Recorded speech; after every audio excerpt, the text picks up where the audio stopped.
യാതൊരു ഉപകാരവുമില്ലാതെ തനിക്ക് ഉപകാരമല്ല, കുടുംബത്തിന് ഉപകാരമല്ല, നാട്ടുകാർക്ക് ഉപകാരമല്ല, ഭയങ്കര ഇൽമുള്ളവനാണ്, കാര്യമില്ല. റസൂലുള്ളാഹി സ്വല്ലല്ലാഹു അലൈഹി വസല്ലമ തങ്ങൾ പഠിപ്പിക്കുകയാണ്, 4 കാര്യങ്ങളിൽ നിന്ന് നബി തങ്ങൾ ദുആ ചെയ്ത് കാവൽ ചോദിക്കുന്നു. ഇങ്ങനെ സംഭവിക്കാതിരിക്കാൻ വേണ്ടി പ്രവാചകൻ കാവൽ ചോദിക്കുകയാണ്. അല്ലാഹുമ്മ ഇന്നി അഊദു ബിക മിൻ ഇൽമിൻ ലാ യൻഫഅ. 1, അല്ലാഹുവേ, ഉപകാരമില്ലാത്ത ഇൽമിൽ നിന്ന് ഞാൻ നിന്നോട് കാവൽ ചോദിക്കുന്നു. ഒരു ഉപകാരവുമില്ലാത്ത, ദുനിയാവും ആഖിറവും കിട്ടാത്ത, ഒരു ഫലവും ലഭിക്കാത്ത അറിവുകളിൽ നിന്ന് ഞാൻ നിന്നോട് കാവൽ ചോദിക്കുന്നു. അതെനിക്കുണ്ടാവരുത്.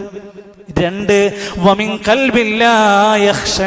അല്ലാഹുവേ, നിന്നെ പേടിക്കാത്ത, ഭയപ്പെടാത്ത, കീഴ്പ്പെടാത്ത, വിനയപ്പെടാത്ത ഖൽബിന്റെ അവസ്ഥയിൽ നിന്ന് ഞാൻ കാവൽ ചോദിക്കുന്നു. ഖൽബുണ്ട്, പടച്ചോനെ പേടില്ല, എനിക്ക് ആ അവസ്ഥയുണ്ടാക്കരുത് റബ്ബേ. 3, വമിൻ നഫ്സിൻ ലാ തശ്ബ. എത്ര കിട്ടിയാലും എത്ര ലഭിച്ചാലും മതിയാവാത്ത, നിറയാത്ത, തൃപ്തനാവാത്ത ആളുടെ മാനസികാവസ്ഥയിൽ നിന്ന്. എന്ത് കിട്ടിയാലും അയാൾ സാറ്റിസ്ഫൈഡ് അല്ല, എത്ര കിട്ടിയാലും അയാൾ മതിയാകുന്നില്ല. അങ്ങനത്തെ അവസ്ഥയിൽ നിന്ന് എൻ്റെ കാവൽ എനിക്ക് നൽകണം റബ്ബേ.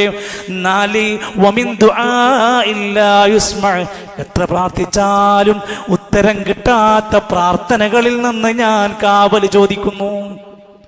ആദ്യം പറഞ്ഞത് ഉപകാരമില്ലാത്ത ഇൽമ എനിക്ക് തരരുത് പടച്ചോനെ.